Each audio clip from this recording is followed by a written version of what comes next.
আমার এত সুন্দর কলা ধরছে, দেখেন আপনারা।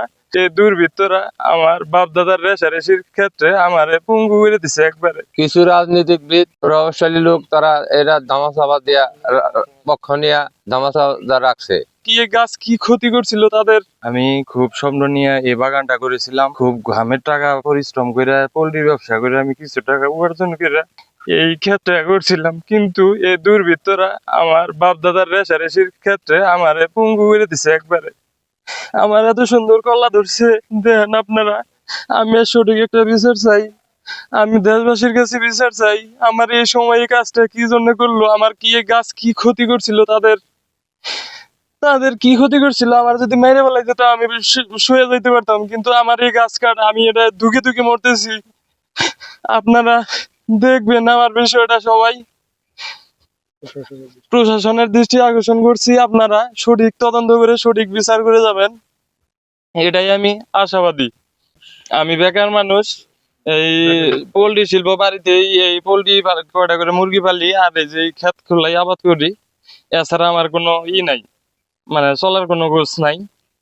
আমি খুব স্বপ্ন নিয়ে এটাই করছিলাম, কিন্তু এটাই আমার ধ্বংস করে দিছে। কৃষক যদি মরে যায় এটা কি আমার ক্ষতি করছে? এটা একটা দেশের ক্ষতি করে দিছে। এতটি কলা হইতো, মানুষ খাইতো, বাজারজাত হইতো, সব ধ্বংস করে দিছে এই দুর্বৃত্তরা। আর আমি সঠিক একটা বিচার চাই প্রশাসনের কাছে। বাগানটা হইলো আমার ভাতিজার, 70-80টা কলা গাছ দুর্ভিক্ষের কাটিয়ে দিছে। পুলিশ আসছিল, এরা তদন্ত করে গেছে। কিছু রাজনীতিবিদ প্রভাবশালী লোক তারা এরা ধামাচাপা দিয়া পক্ষ নিয়ে ধামাচাপা রাখছে।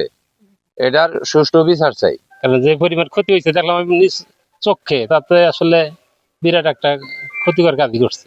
আমি চাই কারো জানে এরকম ক্ষতি আর না করে। কলা গাছ কাটা হয়েছে, সঠিক জানি না কে কাটছে, এটা আমরা বিচার চাই। যদি মানে কলা গাছ যে কাটা হয়েছে অনেক ক্ষতি হয়েছে, এইগুলা কলা গাছ যদি ভালো হইতো আমরা দেখে মানে কাজ করতাম। এটা অনেক ক্ষতি হয়েছে। একটা ব্যবসায়ীর লোক মুরগির ব্যবসা করে, কলা গাছ করে কলা গাছ গাছছে, দিতে কইছে এই কলা গাছটা গাছছে আরো গ্রামের মানুষ যেন উদ্যোগ নিতে পারে, এই হিসাবে হে গাছছে। এই কলা গাছ দুটা কাটছে, তার দৃষ্টিকোণের শাস্তি হোক, এইটাই আমরা চাই। যে কাটছে তার বিচার হোক, উচিত বিচার হোক, এইটাই আমার কথা।